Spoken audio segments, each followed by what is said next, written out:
বন্ধুরা, আপনি যদি জিও রিটেলার আইডি অথবা পার্টনার আইডি যদি নিতে চান এবং আইডি নিয়ে প্রত্যেক মাসে যদি 15,000 টাকা ইনকাম করতে চান, তাহলে কিন্তু এই ভিডিওটা আপনার জন্য। তো নিয়মে আপনি কিভাবে জিও রিটেলার হতে পারবেন তার স্টেপ বাই স্টেপ প্রসেস আপনাদের বলবো। এবং এই জিও রিটেলার আইডির জন্য আপনি কোথাও যেতে হবে না, আপনি বাড়িতে বসে অনলাইনে খুব সহজে আবেদন করতে পারবেন। এবং আবেদন করার পর 7 থেকে 10 দিনের মধ্যে আইডি পাসওয়ার্ড আপনাকে পাঠিয়ে দেওয়া হবে এবং সেই আইডি পাসওয়ার্ড দিয়ে লগ ইন করে আপনি কাস্টমারদের সিম অ্যাক্টিভেশন করতে পারবেন, ডিভাইস অ্যাক্টিভেশন করতে পারবেন এবং রিচার্জ করতে পারবেন। এছাড়াও বিভিন্ন রকম কাজ করে আপনি কিন্তু প্রত্যেক মাসে 15 থেকে 20,000 টাকা ইজিলি কিন্তু ইনকাম করতে পারবেন। তো সেই জন্য আজকের ভিডিওতে আপনাদের দেখাবো কিভাবে আপনি জিও রিটেলার আইডির জন্য অনলাইন আবেদন করবেন এবং আবেদন করতে কি কি ডকুমেন্টস লাগবে, তারপর অনলাইন আবেদনের পর আপনাকে কি করতে হবে, সম্পূর্ণ এ টু জেড প্রসেস নিয়ে আলোচনা করব এই ভিডিওতে। সেই জন্য ভিডিওটা প্রথম থেকে শেষ পর্যন্ত অবশ্যই দেখবেন মনোযোগ সহকারে। এবং আমাদের চ্যানেলে প্রথমবার ভিড় করে থাকলে আমাদের চ্যানেলটিকে সাবস্ক্রাইব করে রাখুন এবং পাশে থাকা বেল আইকনটাকে অন করে রাখুন, কারণ আমরা এরকম রিলেটেড নিত্য নতুন ভিডিও নিয়ে আসি। তো চলুন আজকে ভিডিওটা শুরু করা যাক। তো সর্বপ্রথম তো গুগল প্লে স্টোরে যাবেন। গুগল প্লে স্টোরে যাওয়ার পর জিও পজ লাইট যে অ্যাপ রয়েছে সেই অ্যাপটি আপনি কিন্তু ডাউনলোড করে নেবেন। ডাউনলোড করে নেওয়ার পর তারপর কিন্তু এই অ্যাপটি আপনি ওপেন করবেন। ওপেন বাটনে ক্লিক করার সঙ্গে সঙ্গে অ্যাপটি কিন্তু আপনার সামনে ওপেন হয়ে যাবে। ঠিক আছে, অ্যাপটি ওপেন হয়ে যাওয়ার পর তারপর তো আপনার সামনে এমন পেজ ওপেন হয়ে যাবে। এরপর যদি আপনি আগে থেকে রেজিস্ট্রেশন করে থাকেন বা অ্যাকাউন্ট ক্রিয়েট করে থাকেন, তাহলে এখানে সেই মোবাইল নাম্বার দিয়ে লগ ইন করবেন। এবার যদি আপনি নতুন হয়ে থাকেন তাহলে কি করবেন, এখানে ক্রিয়েট অ্যান অ্যাকাউন্ট বলে একটা অপশন রয়েছে, এই অপশন আপনি ক্লিক করে দেবেন। এই অপশনে ক্লিক করে দেওয়ার সঙ্গে সঙ্গে তারপর নেক্সট পেজ আপনার সামনে ওপেন হয়ে যাবে। এখানে তো আপনার মোবাইল নাম্বার বসিয়ে দেবেন এবং আপনার ইমেল আইডি এবং এখানে পার্টনার টাইপ বলে একটা অপশন রয়েছে, এই অপশন আপনি ক্লিক করবেন। এবার আপনি কোন পার্টনার আইডিটা নেবেন এখান থেকে সিলেক্ট করতে হবে। প্রথম দেখতে পাচ্ছেন রিচার্জ পার্টনার আইডি। তো এটা যদি আপনি এই আইডিটা যদি নেন তাহলে কিন্তু এখান থেকে আপনি জিও মোবাইল রিচার্জ করতে পারবেন এবং ভালো রকম কিন্তু আপনি কমিশন কিন্তু ইনকাম করতে পারবেন। এবং এর জন্য কি কি ডকুমেন্টস লাগবে, আপনার কিন্তু মোবাইল নাম্বার এবং ইমেল আইডি, এই দুটো ডকুমেন্টস হলে আপনি এই আইডিটা পেয়ে যাবেন। এবার যদি আপনি অ্যাক্টিভেশন পার্টনার হতে চান তাহলে কিন্তু এখানে দেখতে পাচ্ছেন আপনি মোবাইল রিচার্জ করতে পারবেন, সিম অ্যাক্টিভেশন করতে পারবেন। এই সব কাজগুলি করে আপনি ভালো রকম কিন্তু কমিশন ইনকাম করতে পারবেন। এবং এর জন্য কি কি ডকুমেন্টস লাগবে, আপনার কিন্তু যে মোবাইল নাম্বার লাগবে, ইমেল আইডি লাগবে, প্যান কার্ড এবং আধার কার্ড, এই কয়টি ডকুমেন্টস কিন্তু লাগবে যদি আপনি এই অ্যাক্টিভেশন পার্টনার যদি হতে চান, জিও অ্যাক্টিভেশন পার্টনার যদি আইডি নিতে চান তাহলে তো এইসব ডকুমেন্টস লাগবে। এবার যদি আপনি activation and device partner ID নিতে চান তো সেক্ষেত্রে আপনি কি কাজ করতে পারবেন, আপনি কিন্তু মোবাইল রিচার্জ করতে পারবেন, সিম অ্যাক্টিভেশন করতে পারবেন এবং কিন্তু জিও ফোন অ্যাক্টিভেশন করতে পারবেন। ঠিক আছে, এইসব কাজগুলো করে ভালো কমিশন ইনকাম করতে পারবেন। এবং এর জন্য কি কি ডকুমেন্টস লাগবে, আপনার কিন্তু mobile number, email ID, PAN card এবং ব্যাংক অ্যাকাউন্ট, এই কয়টি ডকুমেন্টস কিন্তু লাগবে যদি আপনি অ্যাক্টিভেশন এন্ড যে ডিভাইস পার্টনার আইডি নিতে চান। ঠিক আছে, এবার যদি আপনি রেসিডেন্ট পার্টনার হতে চান তো সেক্ষেত্রে আপনি কি কি কাজ করতে পারবেন, তো মোবাইল রিচার্জ করতে পারবেন, সিম অ্যাক্টিভেশন করতে পারবেন, ডিভাইস অ্যাক্টিভেশন করতে পারবেন। এছাড়াও আপনি সঙ্গে কিন্তু যে সিম আপনি ডেলিভারি দিতে পারবেন। ঠিক আছে, সিম আপনি যে হোম ডেলিভারি দিতে পারবেন এই আইডির মাধ্যমে। ঠিক আছে, এবং এর জন্য কি কি ডকুমেন্ট লাগবে, mobile number, email ID, PAN card, Aadhaar card এবং ব্যাংক অ্যাকাউন্ট। ঠিক আছে, এই কটি ডকুমেন্টস লাগবে এবং সঙ্গে ক্যান্সেল চেকও কিন্তু লাগবে। ঠিক আছে, এই সব ডকুমেন্ট যদি আপনার থেকে থাকে তাহলে কিন্তু এই আইডি আপনি নিতে পারবেন। তো এখান থেকে আপনি যেই আইডি নিতে চান সেই আইডিটা এখান থেকে সিলেক্ট করে নেবেন। করে নেওয়ার পর তারপর এখানে কন্টিনিউ বাটনে ক্লিক করবেন। কন্টিনিউ বাটনে ক্লিক করার সঙ্গে সঙ্গে আপনার মোবাইলে ওটিপি আসবে, সেই ওটিপিটা সঠিকভাবে বসিয়ে দেবেন। এখানে ওটিপিটা সঠিকভাবে বসিয়ে দেওয়ার পর তারপর আপনি কি করবেন, তারপর এখানে সাবমিট বাটন দেখতে পাচ্ছেন, এই সাবমিট বাটনে ক্লিক করবেন। সাবমিট বাটনে ক্লিক করার সঙ্গে সঙ্গে এমনটি ড্যাশবোর্ড ওপেন হয়ে গেল। এরপর আপনি কি করবেন, এরপর দেখতে পাচ্ছেন প্রোফাইল বলে একটা আইকন কিন্তু দেওয়া রয়েছে, এই প্রোফাইল আইকন আপনি ক্লিক করবেন। ঠিক আছে, এই যে প্রোফাইল আইকন দেখতে পাচ্ছেন এই প্রোফাইল আইকনে আপনি ক্লিক করবেন। এই আইকনে ক্লিক করার পর তারপর নতুন একটি ড্যাশবোর্ড বা নতুন একটি পেজ কিন্তু আপনার সামনে ওপেন হয়ে যাবে।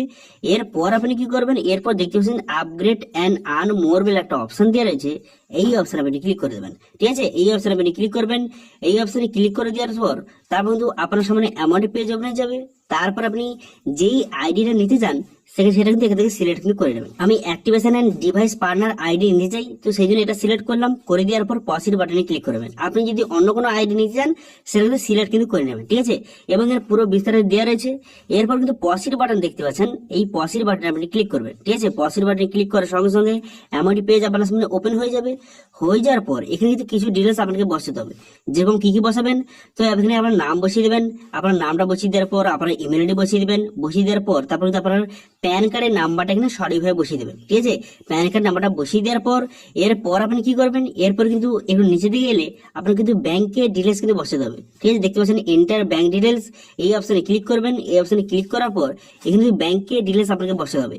প্রথম দেখতে পাচ্ছেন এখানে কিন্তু যে আপনার ক্যান্সেল চেক, ব্যাংকের যে ক্যান্সেল চেক সেটা কিন্তু আপলোড করতে হবে। তো সেই জন্য এই অপশনে ক্লিক করবেন। এই অপশনে ক্লিক করে এখান থেকে আপনি ব্যাংকের যে ক্যান্সেল চেক আপনার কিন্তু এখানে আপলোড কিন্তু করে দেবেন। ঠিক আছে, 300 KB থেকে 2 MB এর মধ্যে জেপিজি ফরম্যাটে আপনি আপলোড করে দেবেন।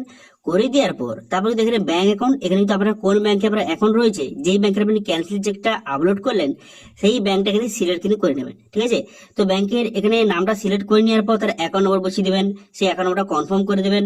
তারপর কিন্তু আপনার ব্যাংকে যে অ্যাকাউন্ট হোল্ডারের নাম বসিয়ে দেবেন, আইএফএসসি কোড বসিয়ে দেবেন, সমস্ত ডিটেলসটা এখানে বসিয়ে নেবেন। ঠিক আছে, বসিয়ে নেওয়ার পর তারপর সাবমিট বাটনে ক্লিক করবেন। ঠিক আছে, বোঝা গেল ক্লিয়ার? তো সাবমিট বাটনে ক্লিক করার পর তারপর কিন্তু আপনার ব্যাংকের ডিটেলসটা সাকসেসফুলি ভাবে সাবমিট কিন্তু হয়ে যাবে। ঠিক আছে, এখানে সাবমিট বাটনে ক্লিক করার সঙ্গে সাকসেসফুলি সাবমিট হয়ে গেল। এরপর দেখতে পাচ্ছেন এখানে যে প্যান কার্ডের নাম্বারটা দেওয়া রয়েছে, এই প্যান কার্ডের নাম্বারটা কিন্তু আপনাকে ভেরিফিকেশন করতে হবে এবং প্যান কার্ড আপনাকে আপলোড কিন্তু করতে হবে। তো সেই জন্য কিন্তু এই অপশনে আপনি ক্লিক করবেন। এই অপশনে ক্লিক করে দেওয়ার পর তারপর নেক্সট পেজ আপনার সামনে এইভাবে ওপেন হয়ে যাবে। হয়ে যাওয়ার পর তারপর আপনি কি করবেন, তারপর কিন্তু এখানে আপনার প্যান কার্ডের নাম্বারটা আপনাকে ভ্যালিডেট করতে হবে। তো প্যান কার্ড নাম্বারটা ভ্যালিডেট করার জন্য আপনি কি করবেন, এখানে ভ্যালিডেট বলে একটা অপশন দেওয়া রয়েছে, এই অপশনে আপনি ক্লিক করবেন। এই অপশনে ক্লিক করার পর দেখতে পাবেন প্যান কার্ডে যে ভ্যালিডেট হয়ে গেল।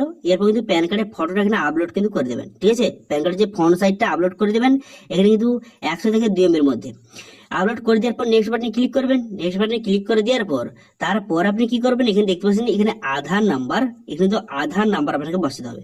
এখানে প্রথম জায়গাটায় এখানে আধার নাম্বার বসাবেন এবং কিন্তু তার পরের অপশনটা এখানে কিন্তু আধার নাম্বার বসাবেন। এই দু জায়গায় কিন্তু আপনাকে আধার নাম্বার বসাতে হবে। তো ঠিক আছে, তো সেই জন্য এখানে দু জায়গায় সঠিকভাবে আপনার আধার নাম্বারটা এখানে বসিয়ে দিবেন। আধার নাম্বারটা এখানে সঠিকভাবে বসিয়ে দেওয়ার পর তারপর আপনি কি করবেন, এরপর কিন্তু আপনার আধার কার্ডের ফ্রন্ট সাইড এবং ব্যাক সাইড কিন্তু আপলোড কিন্তু করে দেবেন। করে দেওয়ার পর তারপর কিন্তু আপনি নেক্সট করে দেবেন। নেক্সট করে দেওয়ার পর তারপর আপনি কি করবেন, এখানে যদি আপনি আপনাকে জিএসটি রেজিস্ট্রেশন করে থাকেন বা জিএসটি নাম্বার আপনাকে থেকে থাকে, এটা সিলেক্ট করবেন। যদি না থাকে তাহলে সিলেক্ট করার দরকার নেই। ঠিক আছে, তারপরে যদি আপনি আগে কোনো আইডি নিয়ে থাকেন তাহলে সেটা সিলেক্ট করবেন, অথবা সিলেক্ট করার কোনো রকম দরকার নেই। এই দুটো আপনি আনটিক কিন্তু করে দেবেন, এই জিএসটিটা আনটিক করে দেবেন এবং যে আর ইউ এক্সিস্টিং পার্টনার এটাও কিন্তু আনটিক করে দেবেন। দুটো কিন্তু আনটিক করে দেবেন। আনটিক করে দেওয়ার পর তারপরে কিন্তু কন্টিনিউ বাটনে আপনি ক্লিক করবেন। ঠিক আছে, কন্টিনিউ বাটনে ক্লিক করে দেওয়ার পর এরপর কিন্তু লোকেশন ডিটেলস আপনাকে বসাতে হবে। তো আপনার দোকানটা যেখানে রয়েছে তার ডিটেলস এখানে বসে দেবেন। ঠিক আছে, এখানে দোকানের ডিটেলসটা আপনাকে এখানে বসাতে হবে। যেরকম কিন্তু আপনার দোকানটার লোকেশন এখানে সিলেক্ট করবেন এবং street, landmark, pincode, city, district সমস্ত ডিটেলস এখানে আপনি সিলেক্ট কিন্তু করবেন। তো সেক্ষেত্রে আপনি কি করবেন, প্রথমে আপনাকে যেটা করতে হবে, এখানে দেখতে পাচ্ছেন ওয়ার্ক লোকেশন বলে একটা অপশন দেওয়া রয়েছে, এই অপশনে আপনি ক্লিক করবেন। ঠিক আছে, এই যে ওয়ার্ক লোকেশন অপশন যদি ক্লিক করবেন, এই অপশনে ক্লিক করে দেওয়ার পর তারপর কিন্তু নেক্সট পেজ আপনার সামনে এইভাবে কিন্তু ওপেন হয়ে যাবে। এরপর আপনার দোকানটা যেখানে রয়েছে সেখানে আপনি মার্ক করবেন, অথবা এখানে সার্চ কিন্তু করে নিতে পারেন। ঠিক আছে, এখানে আমার দোকানটা যেখানে রয়েছে সেটা আপনি এখানে সিলেক্ট করবেন। সিলেক্ট করে নেওয়ার পর এরপর কিন্তু সাবমিট বাটনে ক্লিক করবেন। সাবমিট বাটনে ক্লিক করে দেওয়ার সঙ্গে সঙ্গে এখানে কিন্তু অটোমেটিক আপনার দোকানের অ্যাড্রেসে চলে আসবে। তারপর নেক্সট বাটনে ক্লিক করবেন। তারপর টার্ম এন্ড কন্ডিশন এখানে কিন্তু সমস্ত ডিটেইলস দেখে নেওয়ার পর এখানে পসিড বাটনে ক্লিক করবেন। পসিড বাটনে ক্লিক করে দেওয়ার সঙ্গে সঙ্গে তারপর কিন্তু নেক্সট পেজ আপনার সামনে এইভাবে কিন্তু ওপেন হয়ে যাবে। তারপর কিন্তু আপনার মোবাইল নাম্বারে একটা ওটিপি যাবে, সেই ওটিপিটা সঠিকভাবে বসিয়ে দেওয়ার পর সাবমিট বাটনে ক্লিক করবেন। সাবমিট বাটনে ক্লিক করে দেওয়ার সঙ্গে সঙ্গে দেখতে পাচ্ছেন এখানে কিন্তু থ্যাংক ইউ, আপনি যে অ্যাপ্লাইটা করেছেন আপনার অ্যাপ্লিকেশনটা সাকসেসফুলি ভাবে সাবমিট হয়ে গেল। এরপর কিন্তু আপনার ডিটেইলস কিন্তু ভেরিফিকেশন করা হবে। ভেরিফিকেশন করে দেওয়ার পর তারপর কিন্তু আপনাকে কন্ট্যাক্ট করা হবে, অথবা আপনাকে এসএমএস এর মাধ্যমে কিন্তু জানিয়ে দেওয়া হবে। তারপর কিন্তু এসএমএস এর মাধ্যমে আপনাকে আইডি এবং পাসওয়ার্ড কিন্তু পাঠিয়ে দেওয়া হবে। প্রথমে কিন্তু আপনার ডকুমেন্টসটা ভেরিফিকেশন করা হবে। করে দেওয়ার পর তারপর কিন্তু যদি আপনাকে কল করে আপনাকে কলও করতে পারে, অথবা আপনার দোকান কিন্তু ভিজিট করবে। ঠিক আছে, আপনার দোকান কিন্তু ভিজিট করতে আসবে। সমস্ত কিছু ভেরিফিকেশন করার পর তারপর কিন্তু এসএমএস এর মাধ্যমে আপনাকে আইডি পাসওয়ার্ড কিন্তু পাঠিয়ে দেওয়া হবে এবং সেই আইডি পাসওয়ার্ড দিয়ে আপনি কিন্তু যে জিও পজ প্লাস আপনি কিন্তু সেখানে লগ ইন কিন্তু করতে পারবেন এবং এখানে অ্যাপ্লিকেশন স্ট্যাটাস কিন্তু দেখতে পারবেন। ঠিক আছে, তো এইভাবে খুব সহজে আপনি কিন্তু যে জিও রিটেলার আইডির জন্য আবেদন করতে পারবেন এবং তার স্ট্যাটাসও কিন্তু এইভাবে চেক করতে পারবেন। ঠিক আছে, এবার আবেদন করার পর তারপর কিন্তু আপনার দোকানে ভেরিফিকেশন করে দেওয়ার পর আইডি পাসওয়ার্ড আপনাকে প্রোভাইড করে দিলে এসএমএস এর মাধ্যমে সেই আইডি পাসওয়ার্ড নিয়ে আপনি কি করবেন বা কোথায় লগ ইন করবেন, তো সেই আইডি পাসওয়ার্ড আপনাকে যে মোবাইলে পাঠিয়ে দিল। ঠিক আছে, তারপর সেই আইডি পাসওয়ার্ড দিয়ে আপনাকে জিও পজ প্লাস আইডি আপনাকে লগ ইন করতে হবে, বা অ্যাপটি কিন্তু ডাউনলোড করে সেখানে আপনাকে আইডি পাসওয়ার্ড দিয়ে লগ ইন কিন্তু করতে হবে। তো কিভাবে করবেন, তো সেই জন্য কিন্তু এই জিও পস অ্যাপটি কিন্তু ডাউনলোড করে নেবেন, তারপরে আইডি পাসওয়ার্ড যে পাঠানো হয়েছিল সেটা বসিয়ে কিন্তু এখানে লগ ইন করবেন। লগ ইন করার পর তারপর কিন্তু আপনাকে রেজিস্ট্রেশন করতে হবে। রেজিস্ট্রেশন করার পর তারপর কিন্তু আপনি কাস্টমারদের সিম এবং কিন্তু ডিভাইস আপনি অ্যাক্টিভেশন করতে পারবেন এবং ভালো রকম আপনি কমিশন কিন্তু ইনকাম কিন্তু করতে পারবেন। ঠিক আছে, তো এইভাবে এটাতে ফুল প্রসেস। প্রথমে কিন্তু আপনাকে অনলাইনে আবেদন করবেন, আবেদন করার পর আপনার কিছু ডকুমেন্টস ভেরিফিকেশন করবে এবং আপনার দোকান ভিজিট করতে আসবে। তারপরে সমস্ত কিছু কমপ্লিট হয়ে যাওয়ার পর আইডি পাসওয়ার্ড প্রোভাইড করবে। এবার সেটা দিয়ে আপনি কিন্তু এই জিও পস প্লাসে লগ ইন কিন্তু করতে হবে। এবার এই জিও পস প্লাসে প্রথমবার আপনি লগ ইন করার পর কিভাবে আপনি এখানে রেজিস্ট্রেশন করবেন বা আপনার আইডিটা কিভাবে অ্যাক্টিভেট করবেন সেটা নিয়ে ভিডিও চাইলে অবশ্যই কমেন্ট করুন, আমি কিন্তু নেক্সট ভিডিওতে আপনাদের দেখে দেবো। এখানে ফার্স্ট টাইম লগ ইন করার পর আপনি কিভাবে রেজিস্ট্রেশন করবেন অথবা আপনার আইডিটা কিভাবে অ্যাক্টিভেট করবেন, ঠিক আছে, সেটা কিন্তু নেক্সট ভিডিওতে আপনাদের দেখে দেবো। সেই জন্য অবশ্যই কিন্তু কমেন্ট করে জানাবেন, ঠিক আছে। এবং এই জিও রিটেলার আইডি অথবা পার্টনার আইডি নিয়ে যদি আপনার কোনো রকমের সমস্যা থেকে থাকে অবশ্যই কিন্তু কমেন্ট করুন, আমি অবশ্যই তা রিপ্লাই করবো। এবং আজকে ভিডিওটা ভালো লেগে থাকলে ভিডিওটা লাইক করে দেবেন এবং ভিডিও কিন্তু বন্ধুর সঙ্গে শেয়ার করে দেবেন। এবং আমাদের চ্যানেলে প্রথমবার ভিজিট করে থাকলে আমাদের চ্যানেলটিকে সাবস্ক্রাইব করে রাখুন এবং পাশে থাকা বেল আইকনটাকে অন করে রাখুন, কারণ আমরা একুরেটেড নিত্য ভিডিও নিয়ে আসি। আজকে ভিডিওটা এই পর্যন্ত, দেখা হচ্ছে নেক্সট ভিডিওতে। Thank you.